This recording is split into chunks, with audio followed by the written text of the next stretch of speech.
Okay, just went out for a fly with Adrian. He decided to take me on a cross country, which is freaking awesome. Just flew past an aerodrome just down there with the Tiger Moth base there. But as we kept flying down this dirt road that I'm standing on, my motor started playing up and then it died. Don't think it's fuel because I checked the fuel before I took off, so something's obviously gone wrong. So I had to do a outlanding. Adrian guided me in. He was really good, really smooth. I wasn't too concerned. I've already managed to land and fly this thing successfully, and I didn't really have any qualms about putting it down safely. And yeah, put it down in this field. Looks like a go-kart or a motocross dirt track. Landed here without any dramas, and now I'm waiting for a pickup. Climax uses this fuel bladder, and down here has a window so you can see the amount of fuel in it. But the problem with this window is, and the fact that it's soft cell, is it can fold and have a bulge down in the bottom. So it was bulged up in here, giving a false fuel reading, so it looked like it had fuel in it when it didn't. Yeah, I've got to be careful of that.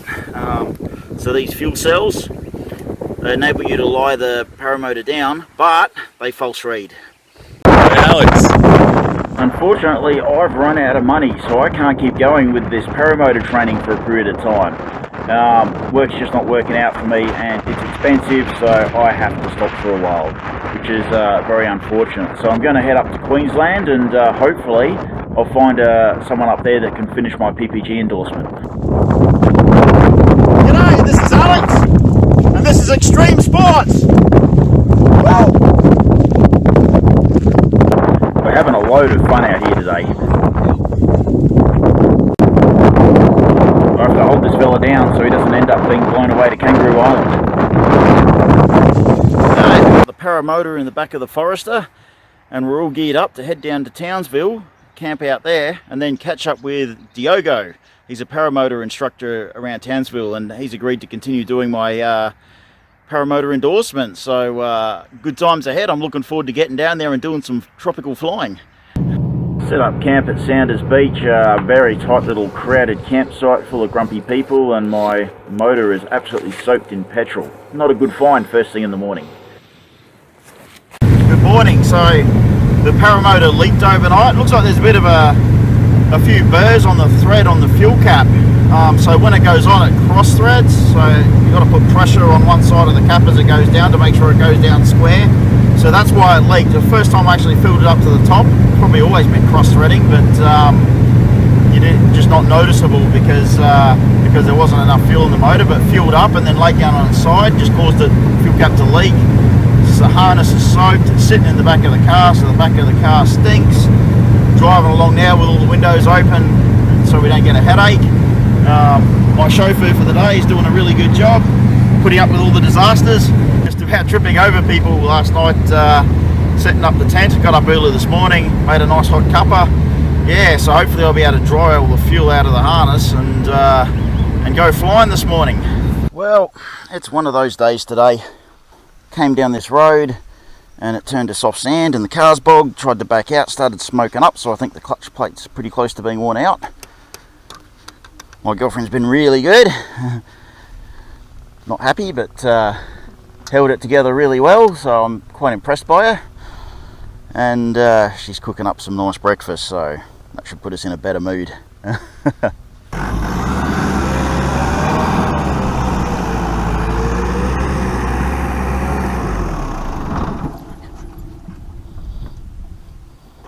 Good morning. Morning, man. A day of disasters. How are you? I'm Alex. I'm Rebecca. Nice to meet you. Nice to meet you too. Hi, Alex. Hey, Diogo. I can actually back up on that, but my clutch plate is slipping, so I think the clutch is worn out. So that's the problem with it. Take this sand out. Took over. It's actually designed to lay on its front, so you can lay it down. But it's not supposed to leak, but the fuel cap wasn't, had a bit of a cross thread in it, so. Alright. When you start to move, Alex, yep. then you can slowly go left hand down?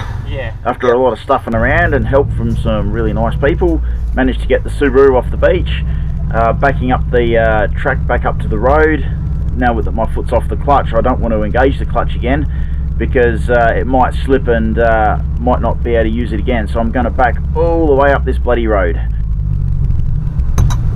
Okay, that'll do. So I didn't make it all the way up the track. It's just a very narrow, rough bush track. I had to pull off to the side. Yeah, didn't quite make it. I'm just going to leave it there and I'll get him to help me pull it out after the rest of the way. Is that alright, dude? Well, I'm not moving it now. I reckon we can drive it back. There. Yeah. Mm. What is it? Can we just jump in the back down to the beach? Yeah, if you want. Thanks. Getting down to the beachfront was a saga, but now that we're finally here, there's lots of action going on. Lots of kiting, bit of flying. So I'm having the most fucking retarded day ever. Bloody, yeah, brought all my gear down, forgot to bring my wing down. So Jace here gave me a lift. Good on him. He's a student, day one on his Paramotor course, and he was very kind and ran me back to the car to grab my wing. Thanks, man. Much appreciated. No worries, man. You're a ledge. With all the stupidity that I've engaged in over the last day, Diogo must be a bit concerned about the new student he's taken on. He must think I'm a complete idiot. I better demonstrate some spot-on flying skills and kiting skills to change the impression. The wind today is probably perfect for a bit of paramotor training. Very variable conditions. We've got a breeze blowing down the coast with lots of turbulence, and it's going to swing seaward later on, and the speed's going to change a lot. So we're going to have strong winds, we're going to have light winds, we're going to have everything we need to do the assessments that I need to get through. If you have a radio failure, I want you to land somewhere here, facing that direction, right in the middle of the beach. Roger that. Okay, if you can't hear me, then it's over to you landing along the beach here, away from the trees, away from the water. Roger that. So your process, do you start first or clip in first? Start first. Start first. So now it's time to warm the motor up. I've got a Vitarazi Moster Plus 185, and first thing I've got to do is let it idle for 30 seconds, and then I apply 1/4 throttle. I've got to apply that for 2 to 3 minutes, and then give it full throttle for 15 to 20 seconds. That's the official way of warming it up. I can hear you. Not much wind. What do you want to do, forward or reverse? There's not enough for reverse, I think, so I have to forward it. So very light wind and a few little thermals popping through. I'm quite confident with my forward launches, done plenty of those, so no issue with these. The reverse launches I'm worried about. Oh, that's where you put play. So you have it there, or back, yep, wherever.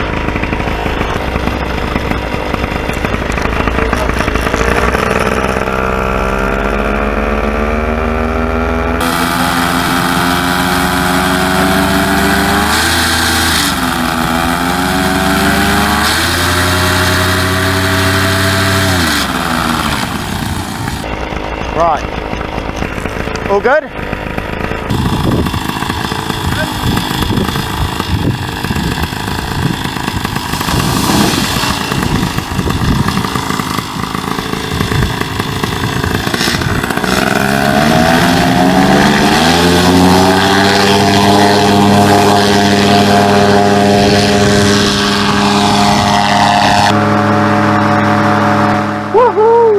Oh my God, finally, something went right today.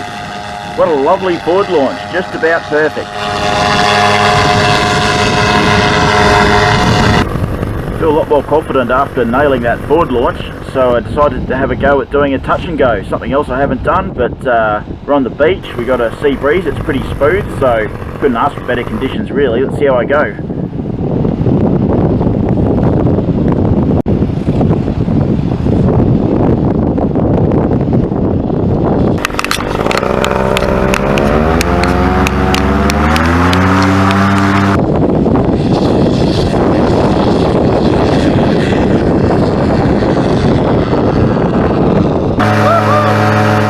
I just treated that like a paraglider landing, so I powered off, just didn't kill the engine, came in, landed, kept the wing kited, and then went through the launch process and launched again. I can hear you at 2/3 power, full power. I can't hear you.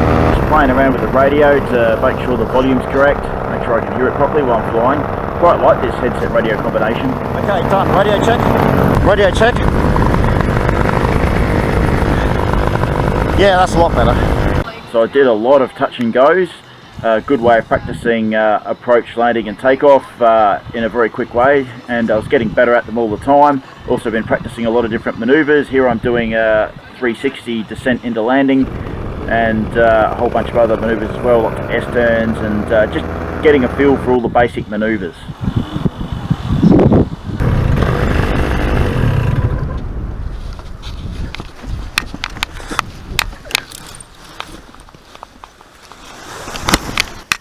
How those touch and goes look? Yeah, really good, man. Alright. Good, doing well. Really good. Okay, I'll keep going then if you're happy. Yeah, yeah, keep going. Check, check, check. You are loud and clear. Doing good, man. Alright. Do a couple more, then sit. We're gonna have a talk about a couple things. Yep. Okay, I'll keep watching you. Let you do your thing. Yep. How's my fuel? Yeah, plenty. Oh, good. Awesome. Do a few more, then then you land, then we'll have a talk. No worries. It's not going to be right, is it? No, it goes this way. Yeah, problem. Thank you. This is my first attempt at reverse launching a Paramotor, so I'm finding it really awkward because of the throttle in my right hand. It's just throwing me out. Yeah, just got to buck around a bit until I figure this out properly.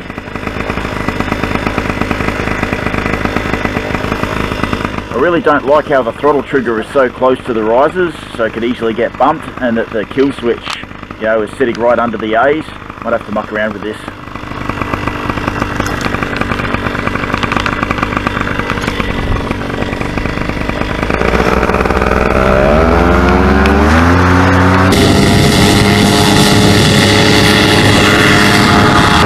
Woohoo! This day is getting better and better. Scored my first reverse launch. Need to get more organised with my lines, but just on the initial setup, with that takeoff, I'm really happy with that.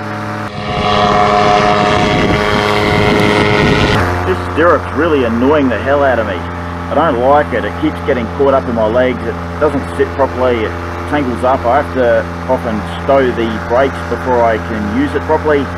Yeah, it's annoying me. I'm thinking I might take it off.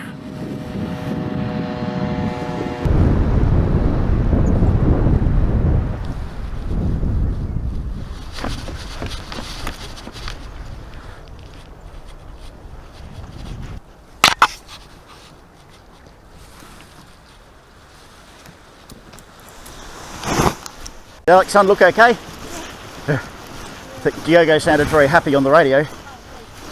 Well, I put my logbook through my prop in my back pocket.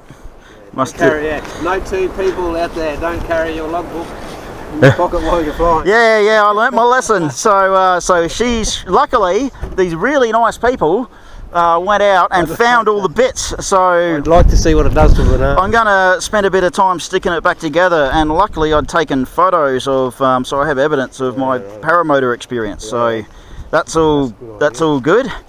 So yeah, don't put anything in your back pocket. And I had Diogo's money in the other pocket, so yeah, I'm glad that didn't go through the prop. That would have been expensive. Few things to learn about paramotors. So yeah, but yeah, it's been good. Learned a lot today. Yeah, learned a lot. So yeah, it's been really good. So, and hopefully I'll be able to keep going.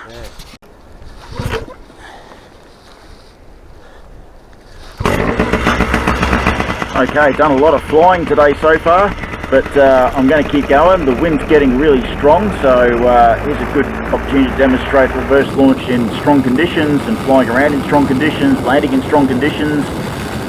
It's gusty and it's strong, so yeah, good for a bit of a challenge. Just going through my warm-up process again, making sure the engine's nice and warm, ready to go.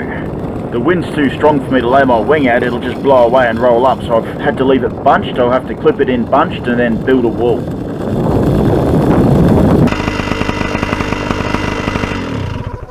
Ah, crap. touch the kill switch.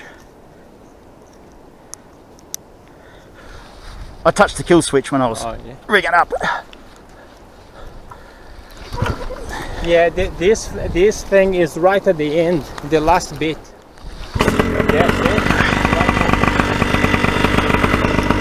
The only trouble with tucking it in there is it's near the kill switch. So I've reversed my lines over. In my right hand I'm holding my rear risers, so the trigger's well away from the risers. It seems to work a lot better.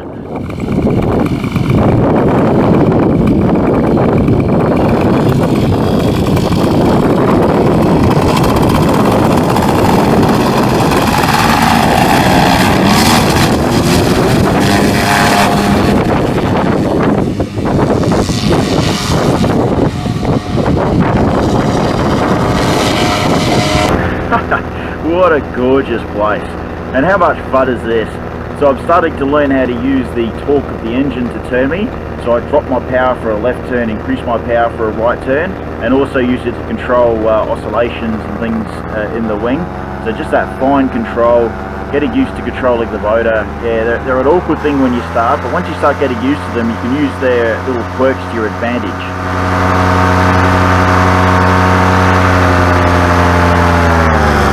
Diogo was explaining to me about coming in for touch and goes and how to control your actual landing position a lot easier in the motor. So when you come in, you apply a little bit of power and a little bit of brake, and you just adjust the power and the brake, and you can fine tune your exact point of landing.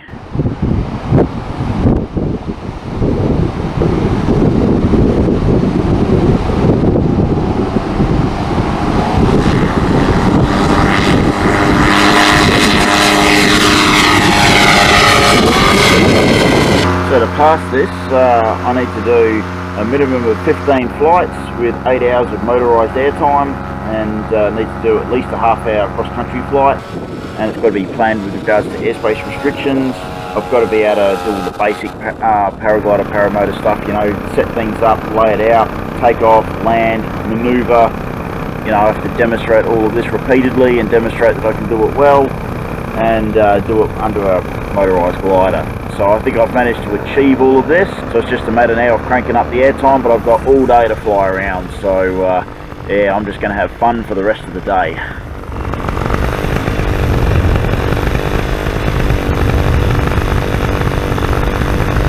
So there's two ways that you can become a paramotor pilot in Australia. You can either walk in cold off the street and do your paramotor course, which I think is 8 or 9 days, and yeah, get trained in everything. Or you can do it the way I've done it, which is with a PPG endorsement. I've come in as a PG4 paraglider pilot with a fair bit of experience, and all I've needed to do is a 3-day conversion course. I took more than 3 days though, because I spent a few days doing just ground handling, getting really good at that, and 3 days of actual flying. So for me it ended up being 5 days, and I think it just varies between people depending on the instructor and the circumstances. I also had to do a day of theory, had to pass 2 exams, a basic aeronautical knowledge exam and a air legislation exam. I found the hardest part of that was there was a lot of stuff in there about trikes and flying trikes, which I didn't know a lot about, and I don't think it's actually particularly relevant to me doing foot launch. So the hardest part of doing the conversion was dealing with the throttle in my right hand. It had a lot of buttons and they got the trigger sticking out, and it just got in the way of the lines and got in the way of the flow of doing my launches, so I didn't like it. It took me a lot of practice to get used to having the throttle and doing the launches at the same time. I've really enjoyed training with Diogo. He's a really cool guy, really good knowledge, and he put up with all my mistakes, took them all in his stride, and still exercised common sense. I thought I'd annoy the hell out of him, but he was fantastic, just a really cool guy. Looked after me well, thanks Diogo. So a couple of days later my PPG endorsement was approved and came through, so I am stoked. I am now officially a powered paraglider pilot. I think the next step for me is learning how to do maintenance on the motor and the paraglider. I am a mechanical numpty and I've got a lot to learn, so it's time for me to get the tools out and start working out how to look after that motor. And my first job is to tension up the reduction drive belt. See how we go with that. Do I look okay? Yeah, I look good. Beautiful. Nice one. Well done. Congratulations. Not as stupid as I first looked, eh? So if you like this kind of positive adventure content, don't be a slug, hit the like button, subscribe, comment. These things keep me motivated to make these videos, and check out a few of these other adventures.